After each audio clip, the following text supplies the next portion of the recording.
this one because...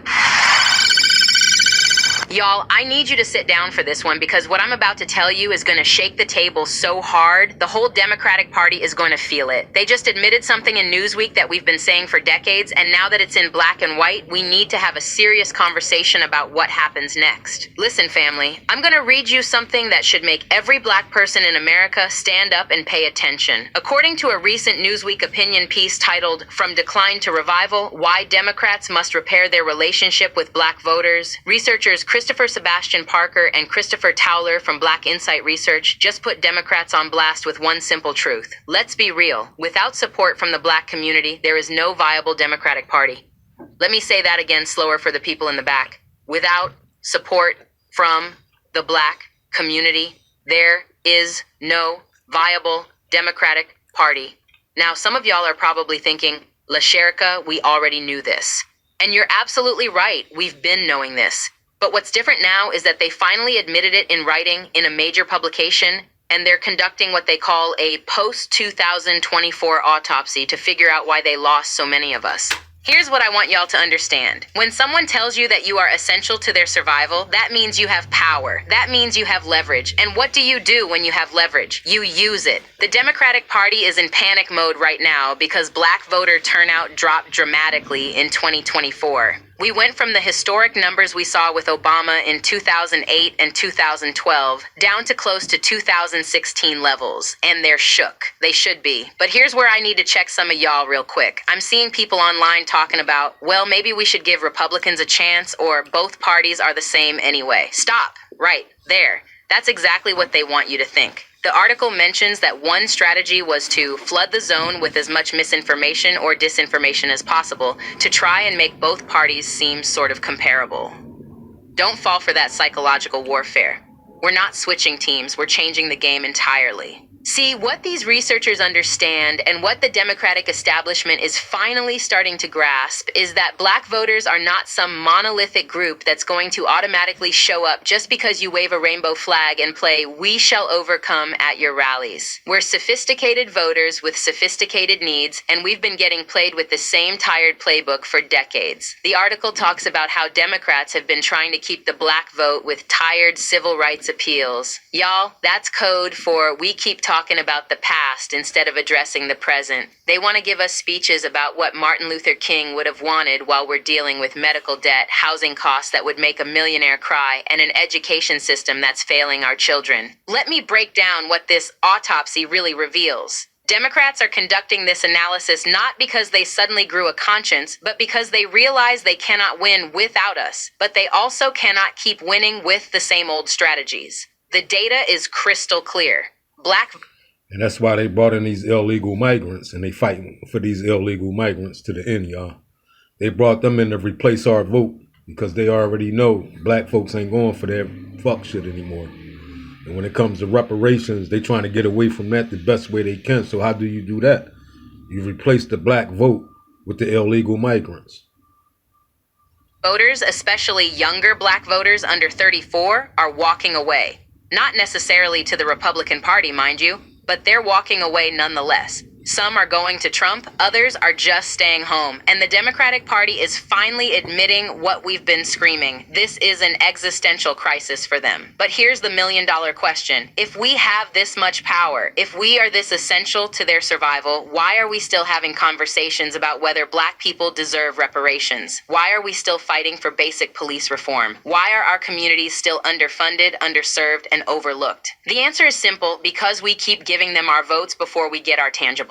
I need y'all to understand something that these political scientists laid out perfectly in this piece. The Democratic Party has been taking us for granted because they assumed we had nowhere else to go. They figured, well, Republicans are worse, so black folks will vote for us by default. And for decades, that strategy worked. But here's what changed. We stopped accepting scraps. We stopped being grateful for the bare minimum. We stopped pretending that better than terrible equals good enough. The article mentions that Republicans have been appealing to black Americans' conservative instincts with issues like school vouchers and appeals to black professionals through tax cuts. Now, I'm not saying these are the answers, but what I am saying is that Republicans recognize something Democrats didn't. Black voters have diverse interests and concerns that go beyond just civil rights nostalgia.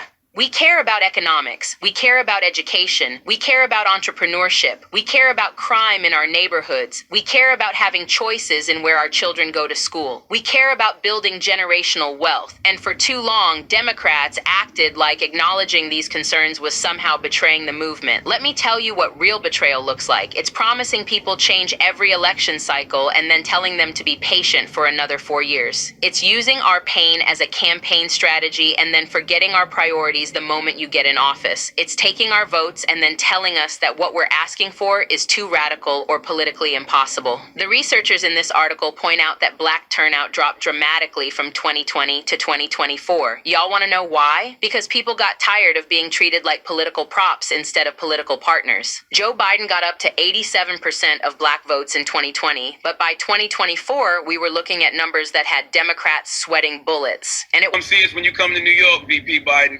I will. It's a long way until November. We got more questions. You got more questions, but I tell you, if you have a problem figuring out whether you're for me or Trump, then you ain't black. It don't have nothing to come see us when you come to New York, VP Biden. I will. It's a long way until November. We got more questions. You got more questions, but I tell you, if you have a problem figuring out whether you're for me or Trump, then you ain't black. It don't have nothing to do with Trump. It has to do with the fact I want something for my community. 87% of black votes in 2020, but by 2024, we were looking at numbers that had Democrats sweating bullets. And it wasn't because black people suddenly fell in love with conservatism. It was because we finally said, if you want our votes, show us the receipts. Now, I need to address the elephant in the room. Some people are going to say, LaSherica, if we don't vote Democrat, Republicans are going to make things worse. And to that I say, worse than what? Worse than having the highest maternal mortality rates? Worse than having our children murdered by police with no accountability? Worse than watching our neighborhoods get gentrified while we get pushed out? Worse than being essential to a political party's survival but non-essential to their policy priorities? The beauty of this moment is that Democrats are finally admitting what we've always known. They need us more than we need them. And when someone needs you more than you need them, that's when you set the terms. Here's what those terms should look like. And I'm going to be very specific because vague promises and pretty speeches don't pay bills or change lives. First, we want targeted economic policies that address the racial wealth gap. Not just small business loans that are hard to access, but real, substantive programs that help black families build wealth. We're talking about down payment assistance for home ownership, targeted investment in black-owned businesses, and yes, we're talking about reparations. Second, we want education policies that give our families real choices. If you want to talk about school vouchers, let's talk about it. If you want to talk about fully funding HBCUs, let's do that too.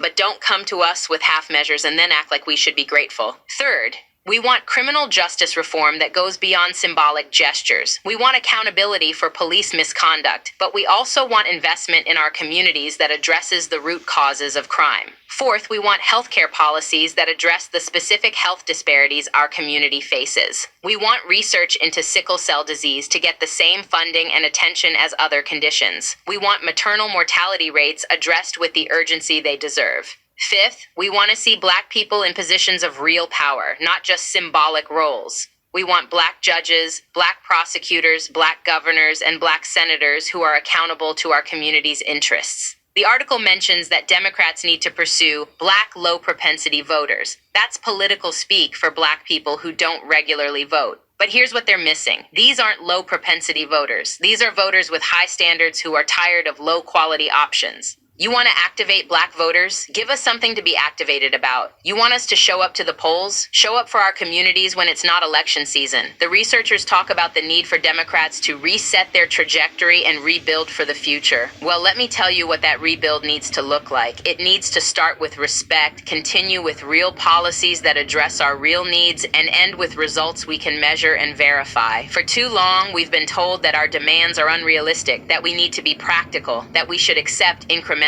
change. But incremental change is just another way of saying not in your lifetime, and we're done with that. The data in this article shows that black voters are becoming more pessimistic about the American political system's ability to fix problems. That's not apathy, that's wisdom. We've seen this movie before and we know how it ends, with promises made and promises broken, with our votes taken and our voices ignored. But here's what's different now. We have the research, we have the data, and we have political scientists putting it in black and white that Democrats cannot survive without us. That's not just power, that's documented, verified, peer-reviewed power. So here's my message to the Democratic Party. We heard what you said. You admitted that without black support, there is no viable Democratic Party. Well, guess what? We're listening now, and we're ready to negotiate. But we're not negotiating from a position of desperation anymore. We're negotiating from a position of strength. We're not asking for a seat at the table. We're demanding to help set the menu. The article talks about how Democrats must repair their relationship with black voters. Well, repair work starts with acknowledgement of what's broken, and what's broken is trust. You broke our trust by taking our votes for granted. You broke our trust by promising change and delivering excuses. You broke our trust by treating us like a guaranteed constituency instead of valued partners. Trust, once broken, isn't easily repaired. It takes time, it takes consistency, and most importantly, it takes tangible results. To my black family listening to this, I need you to understand that this moment is bigger than any one election. This is about establishing a new relationship with political power in this country. This is about moving from being junior partners to being equal stakeholders. We've been the Democratic Party's most loyal voting bloc for decades, and what do we have to show for it? We still have the highest poverty rates, the lowest wealth accumulation, the highest incarceration rates, and the worst health outcomes. That's not a coincidence. That's what happens when you give away your power without getting anything concrete in return. The researchers in this article are basically telling Democrats, y'all better figure this out because the black community is done playing games. And they're right. We're done with symbolic politics. We're done with photo opportunities. We're done with being trotted out during election season and ignored during governing season. We're done with politicians who can quote James Baldwin but can't name 3 specific policies that would improve our lives. Moving forward, here's what we need to do as a community. We need to be strategic, we need to be unified, and we need to be relentless in our demands for tangible results. We need to support black political candidates who are accountable to our community's interests, not just to the party line. We need to engage in local politics where our votes have more direct impact on our daily lives. We need to build economic power alongside political power. And most importantly, we need to remember that our votes are valuable precisely because they're not guaranteed. The moment we become predictable, we become powerless. The Democratic Party is conducting an autopsy on their 2024 losses, and that autopsy should reveal one clear cause of death: taking black voters for granted. But here's the thing about autopsies. They're only useful if you learn from them and make changes to prevent the same outcome next time. Democrats, if you're listening, here's your lesson. We're not your backup plan, we're not your safety net, and we're definitely not your sure thing. We're your partners, and partners negotiate terms. You want our votes? Earn them? You want our trust? Rebuild it? You want our support? Show us why we should give it, because at the end of the day, we know something that you're just now admitting. Without us, there is no viable Democratic Party. But here's what you need to understand. Without tangible results, concrete policies, and real change, there's no viable relationship with us either. The choice is yours, Democrats.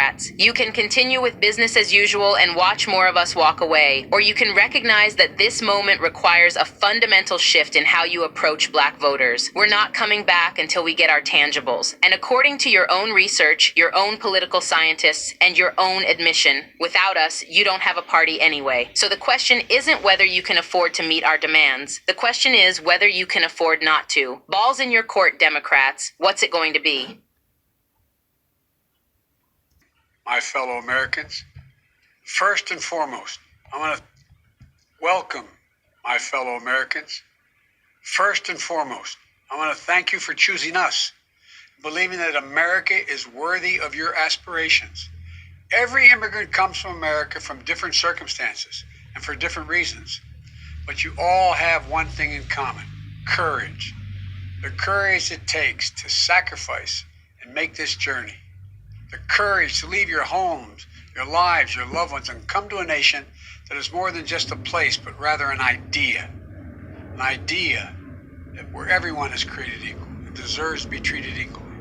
The idea that we have as a nation, and we can define America in one word: possibilities. Possibilities since its founding.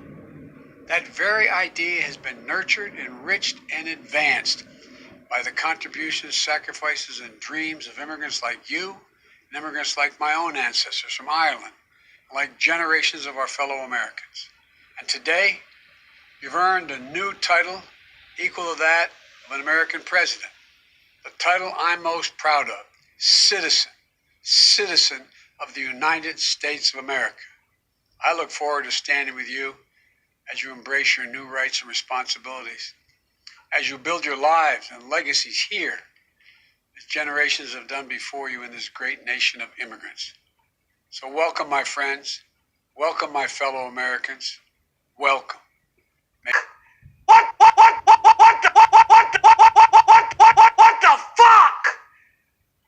What the fuck? You leave, you don't have to go to work because you thought you were going to get eaten? What the fuck is this world? What have they done to us? What did they do to us?